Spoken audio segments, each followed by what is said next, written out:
Space research agency ISRO ने एक बार फिर भारत को उस पर गर्व करने का सुनहरा मौका दे दिया है,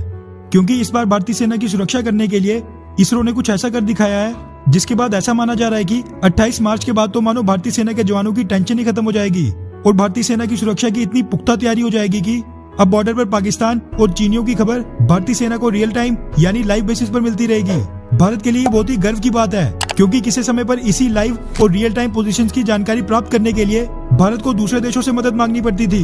लेकिन अब ये टेक्नोलॉजी भारत के पास भी होगी। दरअसल the Hindu, the business line, the times of India और कई बड़े बड़े मीडिया उसके वाले से ये मीडिया रिपोर्ट सामने निकल कर आ रही है कि इसरो इसी महीने के अंत में 28 मार्च को भारत की पहली state of the art earth observation satellite GSAT-1 यानी जियो इमेजिंग सैटेलाइट 1 लॉन्च करेगा, जिसको खास तौर पर देश के बॉर्डर्स पर निगरानी रखने के लिए डिजाइन किया गया है। डिफेंस एक्सपर्ट्स की माने तो ये भारत की आई इन द स्काई होगी और इसका लॉन्च भारत के लिए गेम चेंजर साबित होगा, जिसके बाद भारत भी अमेरिका जैसे देशों की लीग में शामिल हो जाएगा।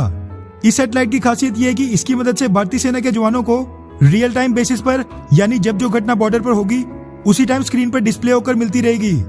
जिसके बाद भारतीय सेना और स्पेशल फोर्सेस के जवानों को अपने कोवर्ट और सीक्रेट ऑपरेशंस करने में तो मदद मिलेगी,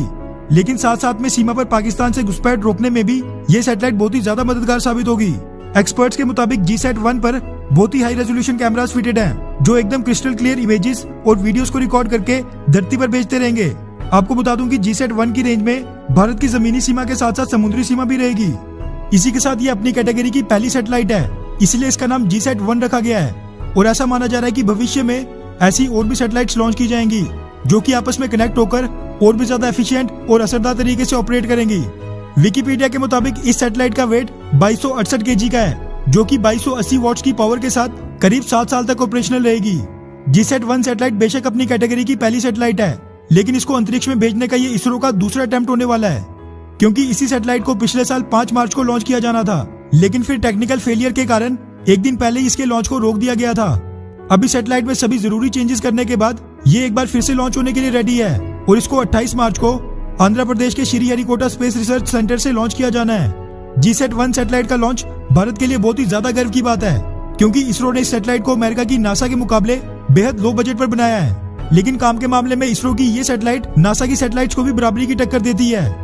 भारत के डिपार्टमेंट ऑफ स्पेस के अधिकारी पहले ये कह चुके हैं कि ये सैटेलाइट वेदर कंडीशंस और नेचुरल डिजास्टर्स यानी प्राकृतिक आपदाओं को मॉनिटर करने में बड़ी भूमिका तो निभाएगी, लेकिन ये सैटेलाइट भारतीय सेना यानी भारतीय आर्म्ड फोर्सेस के लिए रामबाण साबित होगी। खैर, इसरो की इस कामयाबी के बारे में आपकी क्या राय है,